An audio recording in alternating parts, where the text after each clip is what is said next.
Hey guys, it's Random Rosemary, and I hope this video is helping you stay random today. Today we are doing the second part to my xppen Artist 15.6 Pro tablet review.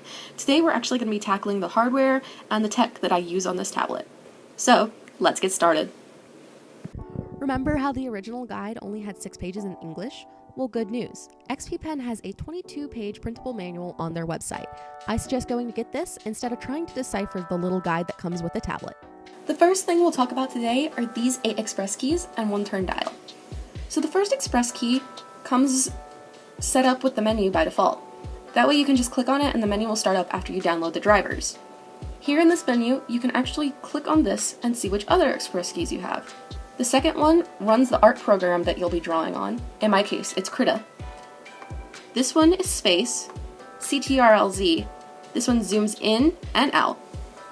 This is CTRL plus, which also zooms in, CTRL minus, which zooms out, and these you can set up to whatever function you want. I have them to scroll up and down, that way it makes it easier when I'm doing art. I can move up and down the art piece. There are also 2 buttons on the side of the tablet that enable you to change the brightness. This is also where the power button is located, and the port to plug your tablet into your computer. Once you've downloaded the driver for your tablet off of xppen's website, you have access to the Pen tablet menu. You can open this program either using your desktop computer or the first express key. Here you can choose which monitor you want your tablet to be, either monitor 1, monitor 2, or full screen. I have it set up as monitor 2 so that my desktop is my base computer. You can change the buttons on the side of your pen. It originally was brush to eraser, but Krita currently won't let me use that function. So I have it as right and left click so that I don't need to use my mouse as much while drawing on this tablet. You can change your click sensitivity and check the pen pressure. You can calibrate the screen, mess with the display settings, and also change the express keys. Speaking of pen pressures and pens, you might suffer from some parallax, which means that the cursor actually shows up away from the pen when you touch it down onto the tablet. This happened to me one morning and it was pretty heavy, but after I restarted the computer system, it seemed to have fixed itself.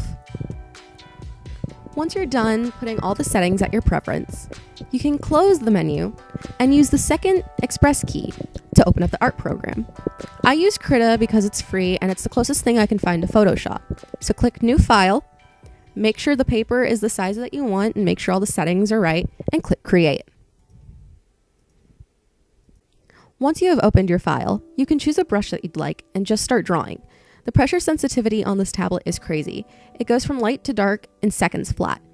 I'm still not used to pressure sensitivity because I'm a new digital artist, so I'm still practicing in that area.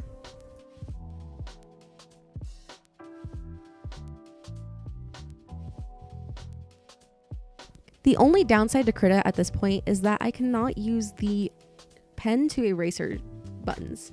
This isn't a problem for me though, because the last drawing app that I had was on my iPad and I had to click the eraser button anyway, so I'm kind of used to it.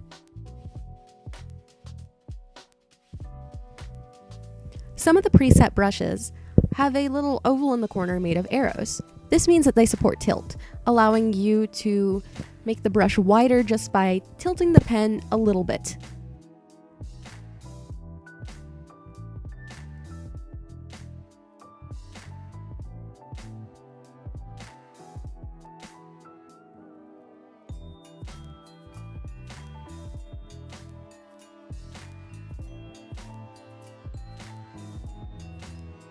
Now let's do a line test. A line test basically means that we just test out the way that the pen and the tablet work with each other. Usually you'll get a little bit of waved lines, but as you can see here, it doesn't really do that on this tablet. Even when we use a ruler, we just get a tiny bit of wave. And as an artist who likes their line art to be a little bit sketchy, this doesn't bother me.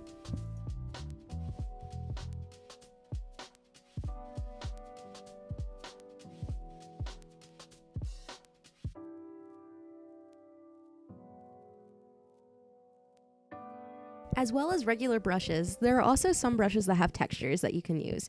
Also, there are some specialty brushes that I haven't quite figured out yet, but hopefully I can talk about them in the future. Well, that is it for today. And that also concludes my XP Artist 15.6 Pro tablet review. I'll include some links in the description below that I found handy while I was researching this tablet, deciding which one I was going to purchase. Stay random, friends. Random Rosemary, signing out.